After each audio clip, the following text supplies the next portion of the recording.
તો last theory આપણે જે ભણી ગયા ઇલેક્ટ્રોમેગ્નેટિક રેડિયેશન, જેમાં ઇલેક્ટ્રોમેગ્નેટિક રેડિયેશનને આપણે બીજું એક ઇલેક્ટ્રોમેગ્નેટિક વેવ્સ તરીકે પણ નામ આપ્યું હતું. મતલબ વિદ્યુત ચુંબકીય તરંગ વિકિરણનો તરંગ સ્વભાવ વિશે આપણે સમજ્યા હતા.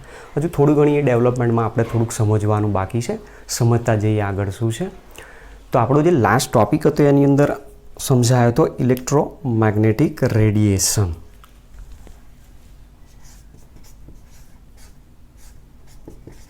ઇલેક્ટ્રોમેગ્નેટિક રેડિયેશન અથવા એને આપણે બીજું નામ આપી શકીએ છીએ ઇલેક્ટ્રોમેગ્નેટિક વેવ્સ અથવા એને ઇલેક્ટ્રોમેગ્નેટિક વેવ્સ EM વેવ્સ પણ કહી શકાય છે, અથવા તો પછી એને EMW તરીકે પણ દર્શાવી શકાય છે. તો આપણે આ થિયરીની અંદર વસ્તુ એક સમજી ગયા હતા કે ઇલેક્ટ્રોમેગ્નેટિક વેવ્સ જે છે એ એક પ્રકારે તરંગ પ્રકૃતિ ધરાવે છે, અને એમાં આપણે એવું કીધું કે સૂર્યમાંથી આવતો પ્રકાશ જે પૃથ્વી સુધી આવે છે, એમાં એ જે સૂર્યમાંથી પ્રકાશ પૃથ્વી સુધી આવે છે અને આપણા એને એક્સેપ્ટ કરીએ છીએ, મતલબ સ્વીકારીએ છીએ, એ કોઈક એનર્જી કેરિયર સ્વરૂપે આવે છે એવું કહી શકાય. મતલબ અહીંયા જે આપણને ઇલેક્ટ્રોમેગ્નેટિક વેવ્સ જોવા મળે છે એક પ્રકારે એનર્જી કેરિયર છે, વાહક, જેના માટે આપણે શબ્દ વાપરી શકાય, ઉર્જાના વાહક એવું કહેવા માંગે છે. તો અહીંયા જે આપણને સમજાયું છે ઇલેક્ટ્રોમેગ્નેટિક વેવ્સ, એ ઇલેક્ટ્રોમેગ્નેટિક વેવ્સ વિશે આપણે જે ભણ્યા કે સામાન્ય રીતે આ એક એનર્જી કેરિયર છે. હવે આપણે એની અંદર એવું કહ્યું હતું કે એક બોડી છે, ધગધગતો લોખંડનો ગોળો છે, એ ધગધગતા લોખંડના ગોળાને જ્યારે કોઈક રૂમની અંદર મૂકી દેવામાં આવે છે ત્યારે એ રૂમની અંદર બધી જ દિશાઓમાં ઉર્જાનું સંચારણ થાય છે, મતલબ એનર્જી ટ્રાન્સમિટ કરે છે. પછી આપણે એવું કીધું કે સૂર્ય છે અથવા તારામાંથી આવતી જે પ્રકાશ છે એ આપણા સુધી આવે છે અને આપણે ગરમી અનુભવી શકીએ છીએ, તો એક પ્રકારે એનર્જી ટ્રાન્સમિટ થાય છે. તો અહીંયા જે ઉર્જાનું સંચારણ થાય છે એ કયા સ્વરૂપે થાય છે, ઉર્જાનું સંચારણ કેટલા પ્રમાણમાં હોઈ શકે છે, શું આને સમજાવવા માટે કોઈક નિયમ છે, કોઈક સૂત્ર આપી શકીએ છીએ અથવા કોઈક થિયરી આના માટે આપી શકાય છે? તો હા, આના માટે એક થિયરી છે, જે થિયરી સૌથી પહેલાં મેક્સ પ્લાન્ક નામના વૈજ્ઞાનિકે સમજાવી, જેને આપણે અહીંયા પ્લાન્ક્સની ક્વોન્ટમ થિયરી તરીકે નામ આપીએ છીએ. તો આપણો જે નેક્સ્ટ અહીંયા ટોપિક સમજાવે છે કન્સેપ્ટની અંદર એ પ્લાન્ક્સ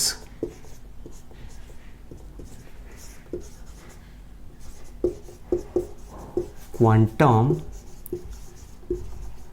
થિયરી સ્વરૂપે દર્શાવે છે.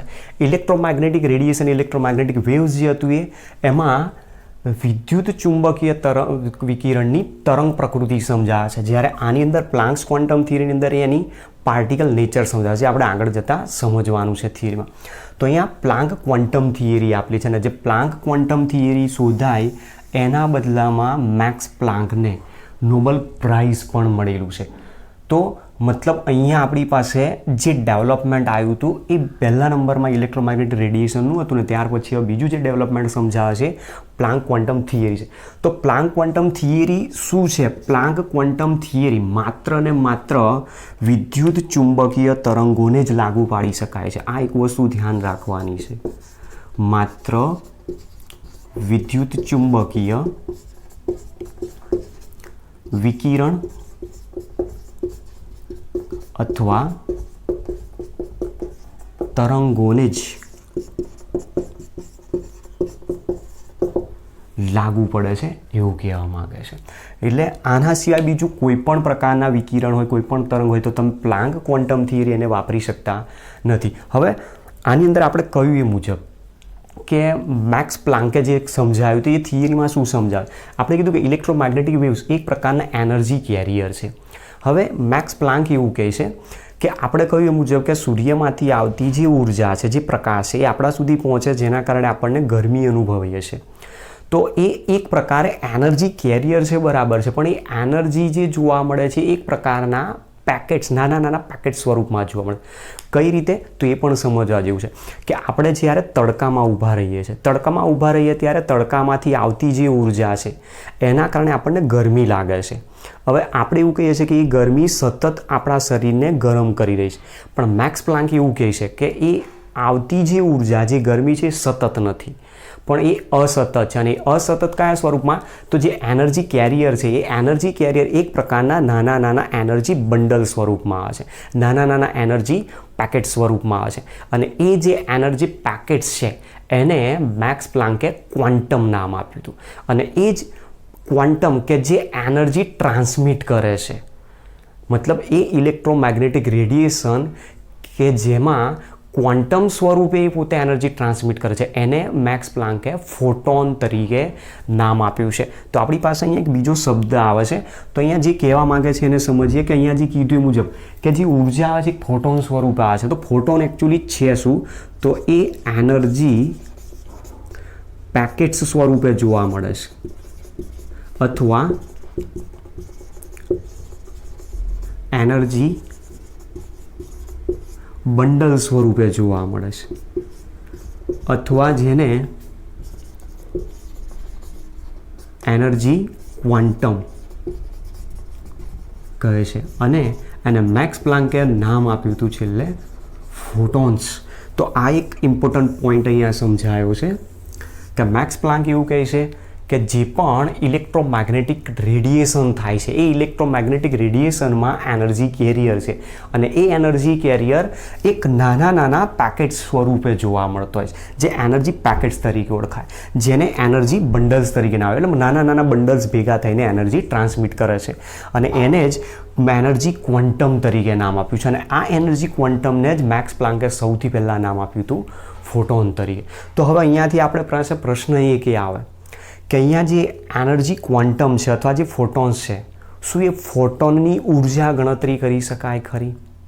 કારણ કે અહીંયા આપણે એવું કીધું કે જ્યારે તડકામાં ઊભા રહેવામાં આવે ત્યારે સૂર્યપ્રકાશના કારણે આપણને સતત ગરમી લાગે છે. તો મેક્સ પ્લાન્ક એવું કહે છે કે ના, એ સતત ગરમી નથી, એ સતત ઉર્જા નથી મળતી, પણ એક નાના નાના પેકેટ સ્વરૂપે, નાના નાના બંડલ સ્વરૂપે આપણા સુધી ટ્રાન્સમિટ થઈને આવે છે.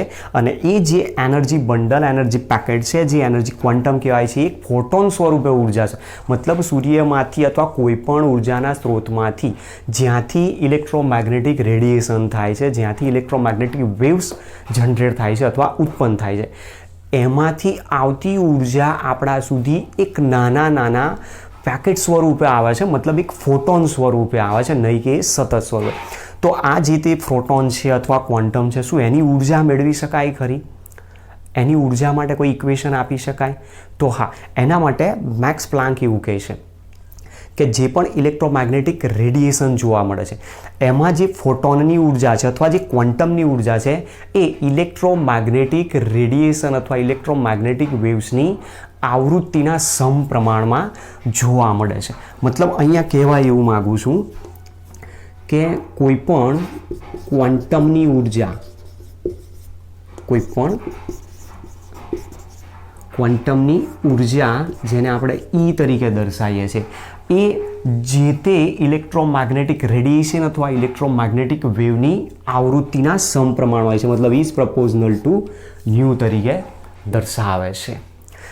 એમાં પ્રપોઝનલ ટુ સાઇન જો દૂર કરવામાં આવે તો E is equal two H new તરીકે આવે છે. અને આ એક ઇક્વેશન અહીંયાથી જે મળ્યું છે આપણને, એને પ્લાન્ક ઇક્વેશન તરીકે ઓળખવાનું છે. પ્લાન્કનું સમીકરણ કહે છે, જેને પ્લાન્કનું સમીકરણ કહે છે, જ્યાં H બરાબર પ્લાન્ક અચળાંક તરીકે ઓળખાય છે, જેનું મૂલ્ય 6.626 × 10⁻⁻34 જૂલ × સેકન્ડ જેટલું જોવા મળતું હોય છે. જેમાં ન્યૂ બરાબર, જ્યાં ન્યૂ બરાબર આપણે ઓલરેડી ભણી ગયા C/λ લેમ્ડા સૂત્ર છે તો એની કિંમત અહીંયા મૂકી દઈએ. Therefore E is equal to HC upon lambda મળી શકે. તો આ પણ એક પ્લાન્ક ઇક્વેશન તરીકે ઓળખી શકાય. એ માત્ર કોને લાગુ પડે? ઇલેક્ટ્રોમેગ્નેટિક વેવ્સ અથવા ઇલેક્ટ્રોમેગ્નેટિક રેડિયેશનને જ ખાલી લાગુ પાડી શકાય છે. હવે એની અંદર પણ તમે જુઓ એક અહીંયાથી આપણને પોઈન્ટ મળે છે જે ઘણી વખત આપણે આગળ જરૂર પડશે. H પ્લાન્ક કોન્સ્ટન્ટ છે. C velocity of light 3 × 10⁸ metre પર સેકન્ડ એ પણ કોન્સ્ટન્ટ વેલ્યુ બતાવે છે. હવે બાકી રહ્યો ખાલી E અને લેમ્ડા. જો આ બે અચળાંકને અહીંયાથી હું દૂર કરી નાખું તો જો બે અચળાંકને દૂર કરવામાં આવે અને ઇક્વલ સાઇન જો દૂર કરવામાં આવે તો અહીંયા E ઇઝ પ્રપોઝનલ ટુ શું થઈ જાય? લેમ્ડા થઈ જાય. જે આપણને શું દર્શાવે છે કે જે વિદ્યુત ચુંબકીય તરંગની તરંગ લંબાઈ વધારે હશે એની ઉર્જા ઓછી હશે અને જે વિદ્યુત ચુંબકીય તરંગની તરંગ લંબાઈ ઓછી હશે એની ઉર્જા વધારે હોય છે. આ એક વસ્તુ ધ્યાન રાખવાની છે. બીજી પણ એક અહીંયાથી આપણને ડેફિનેશન મળે છે કે અહીંયા આપણી પાસે જે ફોટોન આપેલા છે એ ફોટોનની ઉર્જા અહીંયા સુધી ફોટોનની ઉર્જા કેટલી હોય તો E is equal to HC upon lambda. 1 mole photon 1 mole ફોટોનમાં સમાયેલી ઉર્જાને આઇન્સ્ટાઈન ઉર્જા મૂલ્ય કહે છે. તો પાછું બીજું એક પોઈન્ટ અહીંયાથી આવ્યો. આઇન્સ્ટાઈન ઉર્જા મૂલ્ય એટલે શું? તો 1 મોલ ફોટોન લઈ લો. 1 મોલ ફોટોન એટલે કેટલા કહેવાય?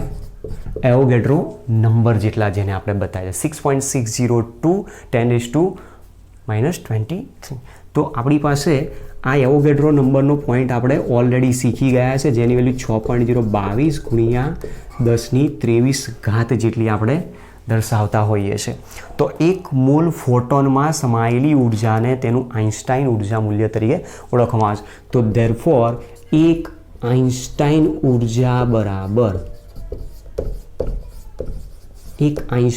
ઉર્જા બરાબર એવોગેડ્રો નંબર N0 અથવા N પણ લખી શકીએ HC અપોન લેમ્ડા સૂત્ર તરીકે દર્શાવી શકાય છે. ક્યારેક જરૂર પડે તો MCQની અંદર પણ આ યુઝ કરવાનું છે. તો આપણી પાસે બીજું એક આ ડેવલપમેન્ટ આ રીતે સમજાવે છે કે જે ડેવલપમેન્ટની અંદર અહીંયા મેક્સ પ્લાન્કે એક વસ્તુ શોધી નાખી કે જે પણ ઇલેક્ટ્રોમેગ્નેટિક રેડિયેશન થાય છે ઇલેક્ટ્રોમેગ્નેટિક રેડિયેશન એક પ્રકારે ફોટોન સ્વરૂપે આપણી સુધી હોય. મતલબ આપણી સુધી જે ઉર્જા આવે છે એ પછી સ્ત્રોત ગમે તે હોઈ શકે. મીણબત્તી હોય, સૂર્ય હોય અથવા તો પછી હેલોજન લાઇટ હોય, સોડિયમ લેમ્પ આપેલો હોય. તે દરેક ઉર્જાના જે સ્ત્રોત છે એમાંથી જે ઉર્જા આપણા સુધી પહોંચે છે એ કયા સ્વરૂપે આવે છે? ફોટોન સ્વરૂપે. અને ફોટોન એક ઉર્જા લઈને આવે છે અને એટલા માટે એને નામ શું આપેલું છે? Energy carrier. અને એને જ આપણે અહીંયા શું કીધું હતું? Energy quantum. અને એને મેક્સ પ્લાન્કે શું કીધું કે બંડલ સ્વરૂપે છે, પેકેટ સ્વરૂપ, મતલબ નાના પેકેટ સ્વરૂપે ત્યાં જોવા મળે છે. તો આપણી પાસે આ ડેવલપમેન્ટ નંબર 2 સમજાવ્યું છે.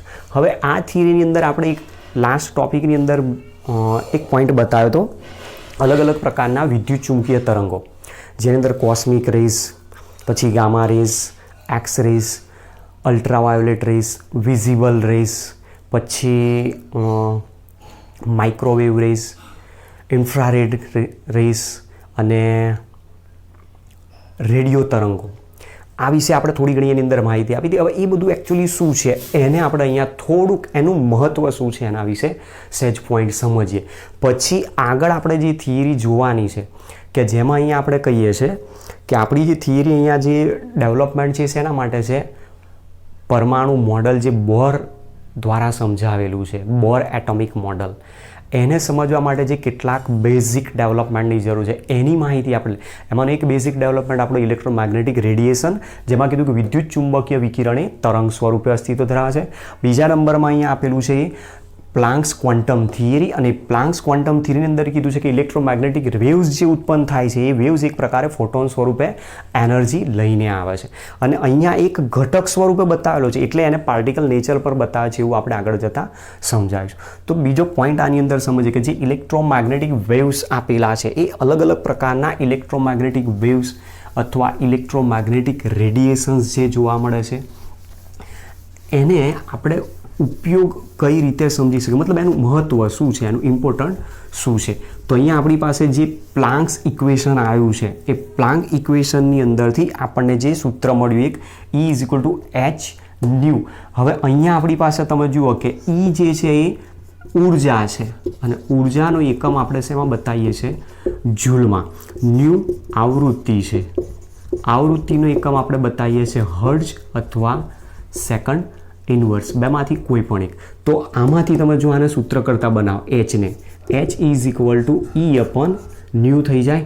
તો ઈનો એકમ છે જૂલ અને છેદમાં આનો એકમ છે સેકન્ડ ઇન્વર્સ. આને ઉપર લઈ જાઓ તો જૂલ ઇન્ટુ સેકન્ડ એનો એકમ થઈ જશે. તો પ્લાન્ક કોન્સ્ટન્ટ તમારે મોટાભાગે દાખલાઓની અંદર જરૂર પડશે, તો આ સૂત્રની અંદરથી તમારે આની કિંમત યાદ રાખી લેવી પડશે. બાકી મોટાભાગે પરીક્ષાની અંદર દાખલાઓમાં અમુક મોટાભાગની વેલ્યુઝ તમને આપી દીધી હોય છે. ઓકે, ચલો તો નેક્સ્ટ આપણે પોઈન્ટ ઉપર સમજીએ હવે કે વિદ્યુત ચુંબકીય વિકિરણો જે અલગ અલગ પ્રકારના જોવા મળે છે, એ અલગ અલગ પ્રકારના વિદ્યુત ચુંબકીય વિકિરણોનું મહત્ત્વ શું છે? મતલબ એમાંથી જે આપણે કહ્યું હતું કે અમુક વિદ્યુત ચુંબકીય વિકિરણો એવા છે જેને આપણે જોઈ શકીએ છીએ, અમુકને જોઈ નથી શકતા, એ બધા કયા કયા હોઈ શકે છે આપણે એને સમજવાનું છે.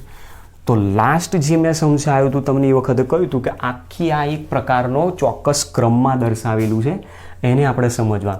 તો જુઓ અલગ અલગ પ્રકારના ઇલેક્ટ્રોમેગ્નેટિક વેવ્સ વિદ્યુત ચુંબકીય વિકિરણો કયા કયા છે? તો એમાં સૌથી પહેલો આપણી પાસે જે આવે છે રેડિયો વેવ્સ, રેડિયો તરંગો જેના માટે શબ્દ વાપરીએ છીએ. બીજા નંબરમાં છે માઇક્રોવેવ્સ, સૂક્ષ્મ તરંગો જેને કહીએ છીએ આપણે. ત્રીજા નંબરમાં છે ઇન્ફ્રારેડ રેસ, IR રેઝ જેને આપણે શબ્દ વાપરીએ છીએ. ચોથા નંબરમાં વિઝિબલ રેસ, દ્રશ્ય પ્રકાશ વિકિરણો આપેલા છે. Number 5 ultraviolet rays. Number 6 X rays. Number 7 gamma rays અને નંબર 8 કોસ્મિક રેસ. તો એ વખતે મેં આ રીતે આખું આડું લખ્યું હતું આગળની થિયરી અંદર. તો આ એ જ વસ્તુ અહીંયા સમજાઈ છે, જેમાં આપણે જે કંઈ સમજાવવાનું છે એ આને કમ્પેરિઝનમાં સમજાવીશું, વિઝિબલ રેઝને કમ્પેર કરીને. તો અહીંયા જે પણ તરંગ આપણને આપેલા છે, જે વિદ્યુત ચુંબકીય વિકિરણ આપેલા છે, એની પોતાની કોઈ ચોક્કસ તરંગ લંબાઈ હોય છે. જે તરંગ લંબાઈ વિઝિબલ જે રેઝ આપ્યો છે, દ્રશ્ય પ્રકાશ જેના આપણે શબ્દ વાપરીએ છીએ, તો દ્રશ્ય પ્રકાશની તરંગ લંબાઈ લેમ્ડા લેસોર ઇક્વલ ટુ 3500 એંગસ્ટ્રોમથી 7000 એંગસ્ટ્રોમની વચ્ચે જોવા મળતી હોય છે આપણને. ચલો ત્યાર પછી બીજા નંબરમાં ઉપરની તરફ જઈએ. હવે એમાં ઇન્ફ્રારેડ કિરણો, માઇક્રોવેવ્સ અને રેડિયો વેવ્સ આપેલા છે. હવે શબ્દ સમજવા જેવો છે કે આ માત્ર એક એવો છે કે જે દ્રશ્ય પ્રકાશ છે અને એ દ્રશ્ય પ્રકાશના કારણે જ આપણે આજુબાજુની બધી જ વસ્તુને જોઈ શકીએ છીએ. બાકી એની નીચે જે આપેલા છે અને એની ઉપર જે આપેલા છે એક પણ પ્રકારના ઇલેક્ટ્રોમેગ્નેટિક વેવ્સને આપણે જોઈ શકતા નથી. મતલબ આ બધા જે આપેલા છે ઉપર અને નીચે એ કેવા છે? ઇનવિઝિબલ છે. તો માત્ર વિઝિબલ કોણ છે?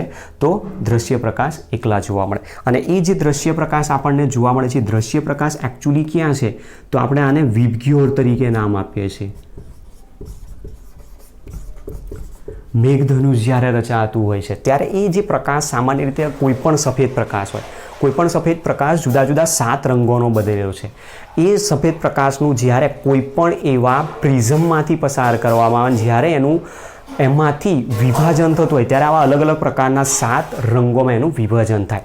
એમાં એક violet, Indigo, blue, green, yellow, orange અને રેડ સ્વરૂપે એમાંથી વિભાજન થતું હોય. અને દરેકની તરંગ લંબાઈ પણ અલગ અલગ હોય, દરેકની આવૃત્તિ પણ અલગ અલગ જોવા મળે છે.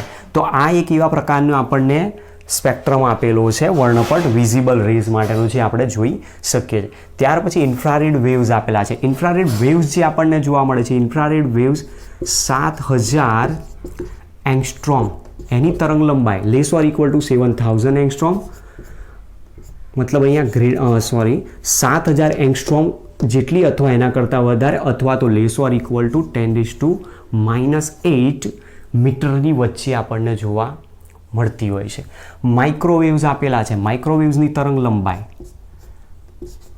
Lambda greater or equal to 10⁻⁸ less or equal to 10⁻⁵ મીટરની રેન્જમાં જોવા મળે.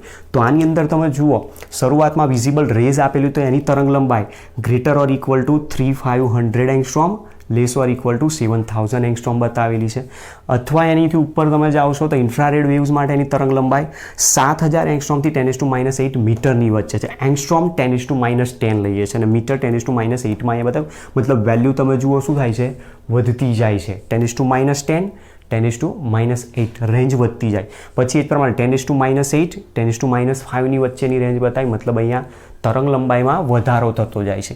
રેડિયો વેવ્સ આપેલા છે. રેડિયો વેવ્સની તરંગ લંબાઈ lambda greater or equal to 10⁻5 metre less or equal to 100 metre જેટલી જોવા મળે છે. તો અહીંયા દ્રશ્ય પ્રકાશથી ઉપરની તરફ જેમ જઈએ છે એમ એની તરંગ લંબાઈમાં શું થાય છે, વધારો થતો જાય છે. તો હવે શબ્દ સમજવા જો હમણાં જે લાસ્ટ બતાવ્યો તો point E is proportional to 1/λ તરીકે દર્શાવીએ છીએ.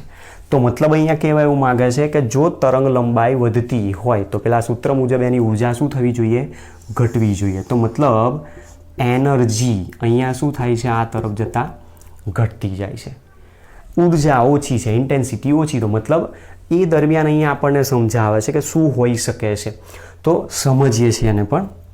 ત્યાર પછી અલ્ટ્રાવાયોલેટ રેઝ આપેલા છે. અલ્ટ્રાવાયોલેટ રેઝ જે આપેલા છે એની તરંગ લંબાઈ lambda greater or equal to 10 angstrom less or equal to 3500 એંગસ્ટ્રોમની વચ્ચે જોવા મળે છે. એક્સરે કિરણો આપેલા છે એની તરંગ લંબાઈ lambda less or equal to greater or equal to 0.01 angstrom less or equal to 10 angstrom જોવા મળે છે. ત્યાર પછી ગામા રેઝ જેની તરંગ લંબાઈ lambda greater or equal to 10⁻15 metre less or equal to 10⁻12 મીટરમાં જોવા મળતી હોય છે. અને છેલ્લે લાસ્ટ કોસ્મિક રેઝ આપેલા છે. Cosmic rays less or equal to 10⁵ metre જેટલી જોવા મળતી હોય. સોરી 10⁵15 10⁵12 મીટર અને અહીંયા 10⁵ મીટર જેટલી જોવા મળે. તો તમે જુઓ કે તરંગ લંબાઈ ખૂબ જ વધી જશે. તરંગ લંબાઈ 10⁻15 10⁻12 અને 10⁻5 મીટર જોવા મળતી હોય છે. જુઓ તરંગ લંબાઈ આપણી પાસે આ રીતની બધાની મળી ગઈ છે. હવે અહીંયા જે સમજાવવાનો પ્રયત્ન કરું છું એ સમજો કે અહીંયા કીધું એ મુજબ કે જો તરંગ લંબાઈ ઓછી હશે, તરંગ લંબાઈ ઓછી હશે તો ઉર્જા વધારે હશે અને જો તરંગ લંબાઈ વધારે હશે તો ઉર્જા ઓછી હશે. તો તમે અહીંયા વિઝિબલ રેઝથી ઉપર તરફ જાઓ છો તો ધીમે ધીમે એની તરંગ લંબાઈમાં શું થાય છે, વધારો થાય. તરંગ લંબાઈ વધારે હતા હોય એની ઉર્જા ઓછી, અને ઉર્જા ઓછી હોય તો એવા પ્રકાશના કિરણો અથવા ઇલેક્ટ્રોમેગ્નેટિક વેવ્સ આપણને કોઈ દિવસ નુકસાન કરે નહીં. તો તમે જુઓ કે દ્રશ્ય પ્રકાશ આપણી પાસે ગમે ત્યાંથી સોર્સમાંથી પ્રકાશ આવતો હોય કોઈ જ આપણને નુકસાન કરતો નથી. બીજા નંબરમાં છે ઇન્ફ્રારેડ વેવ્સ. ઇન્ફ્રારેડ વેવ્સ જે આપણને સામાન્ય રીતે જોવા મળે છે એ ઇન્ફ્રારેડ વેવ્સ કોઈ પણ પ્રકારના પ્રકાશ સ્ત્રોતમાંથી ઉદ્ભવતી જોવા મળે.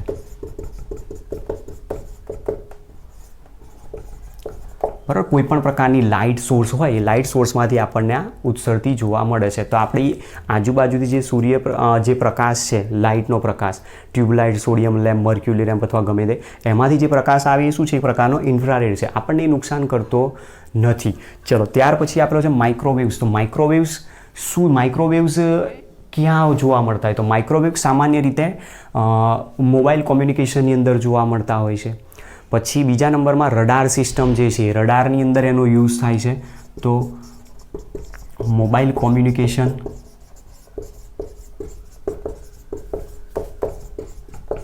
અને રડારમાં એનો ઉપયોગ કરવામાં આવે. બાકી સામાન્ય રીતે રિસર્ચ યુરોપમાં એવું થયેલું છે કે માઇક્રોવેવ છે જો સતત આપણા મગજ ઉપર આપાત થાય તો એના કારણે વ્યક્તિના સ્વભાવમાં ચીડિયાપણું પણ જોવા મળે. અને એનું સિમ્પલ ઉદાહરણ રિસર્ચ એના ઉપરથી થયેલું છે, મોબાઈલના ઓવર યુઝ ઉપરથી થયેલું છે.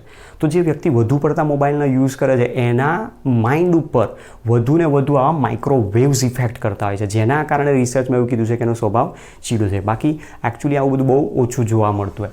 ત્યાર પછી બીજું આપ્યું છે રેડિયો વેવ્સ. રેડિયો વેવ્સ આપણને ક્યાં જોવા મળતા હોય? તો સામાન્ય રીતે જે રેડિયો વેવ્સ છે એનો યુઝ ક્યાં થાય? તો એક રેડિયો સિગ્નલમાં એનો યુઝ થાય છે. રેડિયો સિગ્નલ મતલબ રેડિયો કોમ્યુનિકેશનમાં એનો યુઝ થતો હોય છે. અને બીજા એ ક્યાં ઉદ્ભવતા હોય છે? તો ભૂકંપ, સુનામી આવી જ્યારે ઘટનાઓ થતી હોય છે ત્યારે પૃથ્વીની ધરાની અંદર જે વેવ્સ ઉત્પન્ન થાય છે, જે આંદોલન થાય છે, જે ધ્રુજારી થાય, એ શું છે? એની અંદર રેડિયો વેવ્સ જોવા મળે. તો રેડિયો વેવ્સની તરંગ લંબાઈ બહુ જ વધારે છે, અને તરંગ લંબાઈ વધુ હોવાથી એની એનર્જી કેવી છે? બહુ જ ઓછી. એના કારણે આપણને નુકસાન કરી શકતી નથી. સામે હવે અહીંયાથી અલ્ટ્રાવાયોલેટ કિરણોની વાત છે. તો અલ્ટ્રાવાયોલેટ કિરણો ક્યાંથી ઉદ્ભવે છે? તો આપણને ખબર જ છે, સૂર્યમાંથી. સાથે સાથે ટ્યુબલાઇટમાં પણ અલ્ટ્રાવાયોલેટ કિરણો ઉદ્ભવતા હોય છે. સૂર્યમાંથી ઉદ્ભવતો જે અલ્ટ્રાવાયોલેટ કિરણો છે એ સૂર્યમાંથી આપણા સુધી જ્યારે આપાત થઈને પસાર થઈને આવે છે, અને જો સીધી એની ઇફેક્ટ આપણા શરીર ઉપર પડે તો લાંબા ગાળે ચામડીનું કેન્સર પણ થઈ શકે છે. હવે પ્રશ્ન એ છે કે ટ્યુબલાઇટમાંથી અલ્ટ્રાવાયોલેટ કિરણો ઉદ્ભવે છે તો શું આપણને નુકસાન નથી કરતી? ના. એનું રીઝન છે, ટ્યુબલાઇટની અંદરનો જે ભાગ છે, કાચની જે નળીની અંદરનો ભાગ, એમાં સીરિયમ ઓક્સાઇડનો પાવડરનું એક કોટિંગ્સ ચડાયેલું હોય. અને એ કોટિંગ શું કરે છે? અલ્ટ્રાવાયોલેટ કિરણોને બહાર આવતા રોકે છે, એને એબ્સોર્બ કરે છે, અને એટલા માટે એની અસર આપણને ખાસ મળતી નથી. ચલો પછી એક્સરે કિરણો છે. એક્સરે કિરણો આ બહુ જ ઘાતક કહી શકાય, કારણ કે હવે તો તમે જુઓ તરંગ લંબાઈ ઘટતી જાય છે. તરંગ લંબાઈ જેમ જેમ ઘટતી જશે એમ એની અંદર ઉર્જામાં વધારો થતો જશે. તો તમે ઉપરથી નીચે તરફ જશો તેમ એની એનર્જી વધતી જશે, તરંગ લંબાઈ ઘટતી જાય છે. તો અહીંયા આપણે દર્શાવીએ છીએ મુજબ કે આ તરફ આવીએ છીએ તો એનર્જીમાં વધારો થાય છે અને તરંગ લંબાઈમાં શું થાય છે? ઘટાડો થાય છે. તો તરંગ લંબાઈ ઘટવાની સાથે એક્સરે કિરણોની ઉર્જામાં વધારો થાય છે, અને એના કારણે વારંવાર જો એક્સરે કરાવવામાં આવે તો આપણા શરીરને પણ એ નુકસાન કરી શકતો હોય છે. અને એટલા માટે તમે જુઓ કે જ્યારે પણ એક્સરે મશીન સામે આપણે એક્સરે કરાવતા હોઈએ તો જે ભાગનો એક્સરે કરવો છે એટલા જ ભાગને ખુલ્લો રખાય છે. બાકીનો ભાગ એક પ્રોટેક્શન લેયર, એવા કપડું લેડમાંથી ધાતુમાંથી બનાવેલું હોય છે, એનાથી ઢાંકી દીધું હોય, જેના કારણે શું કરે છે? લેડ ભારે ધાતુ એક્સરે કિરણોને આપણા શરીર સુધી જતી અટકાવવાનું કામ કરે છે. અને એક્સરેની ઇફેક્ટના કારણે આપણા શરીરમાં રહેલા WBC વ્હાઇટ બ્લડ સેલને નુકસાન કરે છે, જેના કારણે લાંબા ગાળે કેન્સર પણ થઈ શકે છે. ચલો ત્યાર પછી ગેમા રેઝ છે. હવે ગેમા રેઝની જો વાત કરું તો ગેમા રેઝની તો તરંગ લંબાઈ બહુ જ ઓછી થઈ ગઈ, તો એની એનર્જી તો પુષ્કળ કહી શકાય. અને આ એટલી બધી એનર્જી ધરાવે છે કે જો એ આપણા શરીર ઉપર પડે તો એ સીધું આપણા શરીરમાં હાડકાની અંદર બોન મેરોમાં સીધી ઇફેક્ટ કરી શકે છે. અને બોન મેરોમાં જો સીધી ઇફેક્ટ થાય તો એના કારણે સમય જતાં બ્લડ કેન્સર, લ્યુકેમિયા પણ થઈ શકે છે. તો મતલબ ગેમા કિરણો એ બોન મેરોને નુકસાન કરી લ્યુકેમિયા નામનું બ્લડ કેન્સર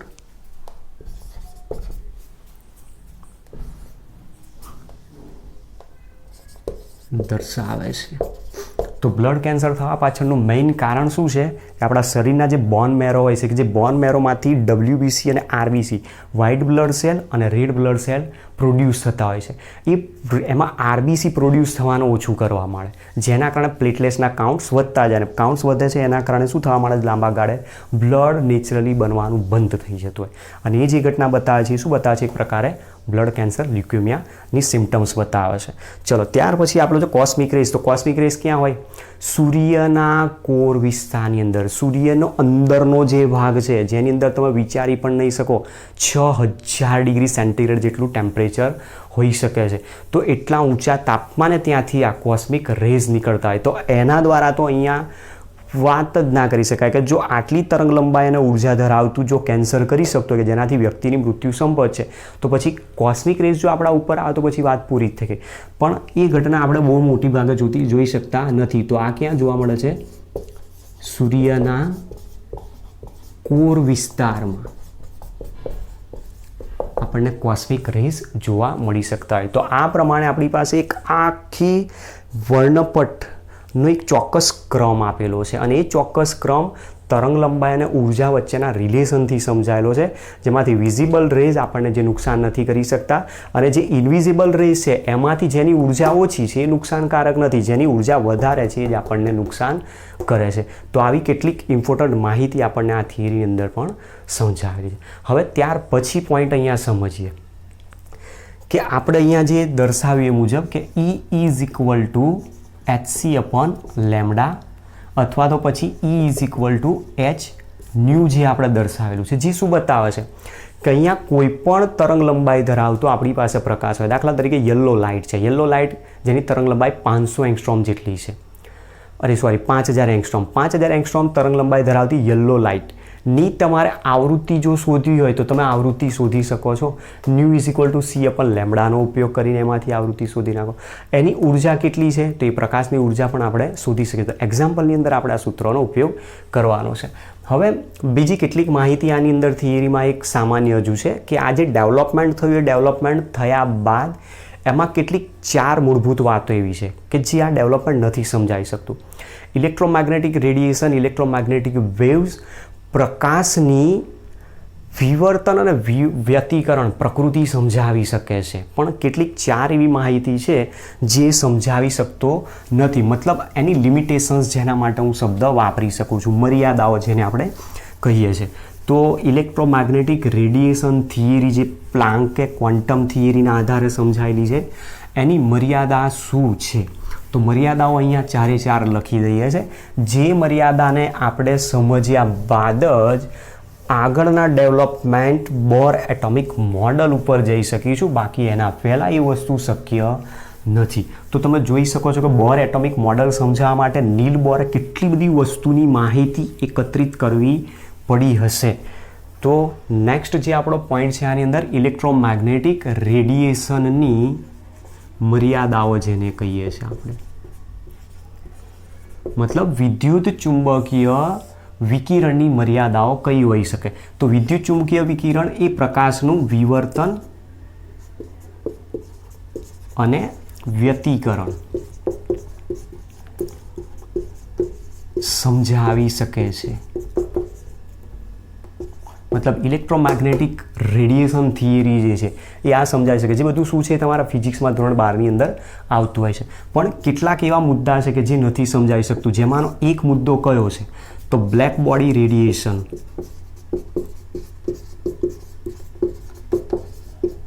એક બ્લેક બોડી રેડિયેશન વિશે પ્લાન્કની ક્વોન્ટમ થિયરી અથવા ઇલેક્ટ્રોમેગ્નેટિક રેડિયેશનની ક્વોન્ટમ થિયરી સમજાવી શકતું નથી. બીજા નંબરમાં photo electric effect. Photo electric અસર પણ આ સમજાવી શકતું નથી. નંબર 3 ઘન પદાર્થની ઉષ્માધારિતા એ તાપમાનનું વિધેય છે, આ વસ્તુ પણ નથી સમજાવી શકતું. અને ચોથો પોઈન્ટ જે છે હાઇડ્રોજન રેખા વર્ણપટ સ્પેક્ટ્રમ, લાઇન સ્પેક્ટ્રમ જેના માટે આપણે શબ્દ વાપરીએ છીએ. તો આ 4 બીજા એક બેઝિક કન્સેપ્ટ જે આપેલા છે કે જેના વિશે આ સમજાવવામાં નિષ્ફળ નીવડેલું છે. તો હવે નેક્સ્ટ આપણે એ સમજવાનું છે કે બ્લેક બોડી રેડિયેશન શું છે, ફોટો ઇલેક્ટ્રિક ઇફેક્ટ શું છે. ફોટો ઇલેક્ટ્રિક ઇફેક્ટ કે જેની શોધના કારણે જ આલ્બર્ટ આઇન્સ્ટાઈનને નોબેલ પ્રાઇઝ મળેલું 1905ની અંદર. પછી ઘન પદાર્થની ઉષ્માધારિતા એ તાપમાનનું વિધેય છે. આપણે આની લગભગ કોઈ જગ્યાએ જરૂર પડતી નથી. હા, હાઇડ્રોજન રેખાવર્ણ પર છે એ સમજ્યા બાદ આપણે એટોમિક મોડલ પછી સમજાવવાનું છે. તો આ રીતની ઇલેક્ટ્રોમેગ્નેટિક રેડિયેશન માટેની જે વેવ થિયરી છે, જે એનું તરંગ સ્વરૂપ સમજાવે છે, એનું પાર્ટિકલ નેચર પણ સમજાવે છે કે જે આ સમજાવવા નિષ્ફળ નીવડી છે એટલા માટે એને એની મર્યાદાઓ તરીકે દર્શાવી શકીએ છીએ. તો બાકી જે રહ્યું એ સમજીએ છીએ નેક્સ્ટ લેક્ચરની અંદર.